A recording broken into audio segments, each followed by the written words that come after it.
is America. Don't catch you slipping now. Don't catch you slipping now. Look what I'm whipping up. This is America. Don't catch you slipping now. Don't catch you slipping now. Look what I'm whipping up.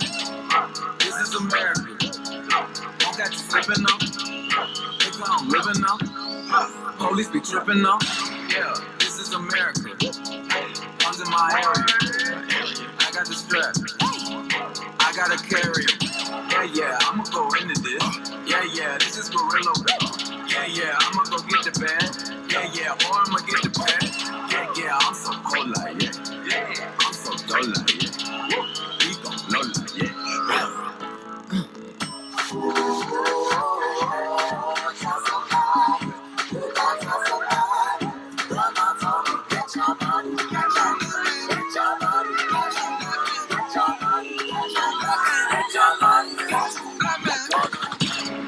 This is America. Don't catch you slipping now. Don't catch you slipping now. Sugarcane plantations were first introduced to Louisiana in the early 1700s and had become integral to their economy by 1751. The banks of the Mississippi River were sectioned off into plots for plantations to grow sugarcane by way of enslaved persons and forced labor. Due to the Industrial Revolution and the liberation of slaves in Louisiana in 1864, plantations collapsed and acres were left vacant until 1901. The land remained divided by predetermined property lines. These large plots of uninhabited land had access to a major transportation route, the Mississippi River, so large corporations encroached on the area quickly. Some used the land to build petrochemical plants, some were bought for future corporate projects, and others remained open as museums. Louisiana's historic Freetown shared fence lines with these new plants.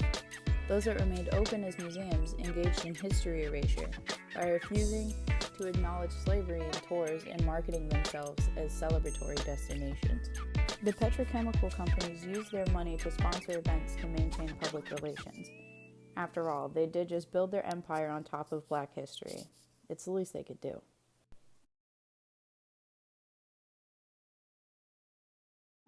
What I think is they have the capability to reduce the amount of pollution if they spend the money, but I don't think they think the people here are worth the money to spend. I think we're expendable. Environmental injustice is defined as the disproportionate exposure of communities of color to pollution. The Louisiana parishes in question are predominantly impoverished people of color with no physical or legal protection from their environment. How many people do you know who have cancer? Right now, I can name 13. When God created the earth, He gave us clean air, clean water, and clean soil. And when these plants came in, it destroyed all of that.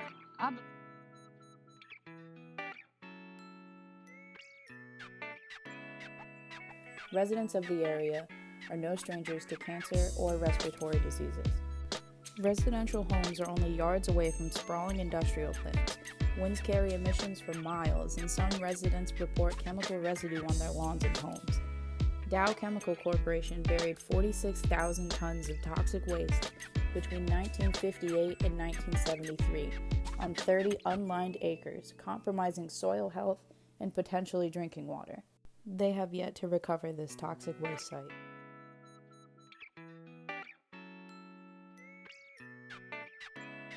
Scientifically, cancer cases can be attributed to the location and actions of these chemical plants. So why hasn't anything been done to stop them?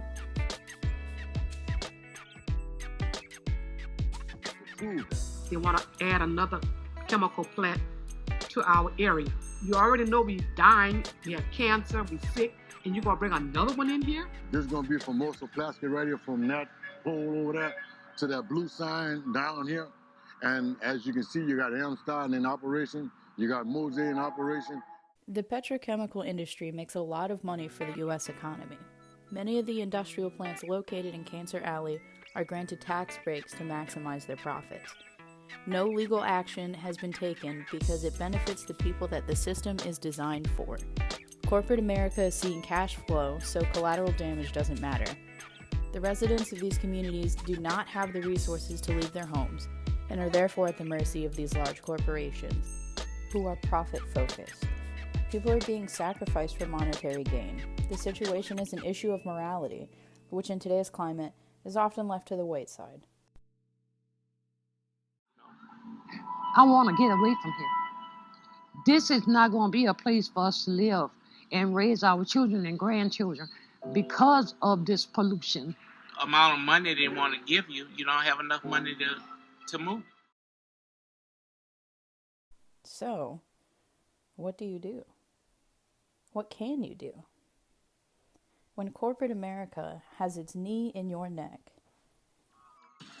you fight back. Because don't just stand up for justice when you're fed up. Stand up when it shows. Stand up against injustice when it shows up. And that's exactly what you're doing. This is America. Don't catch you slipping now. Don't catch you slipping now. Look what I'm whipping up.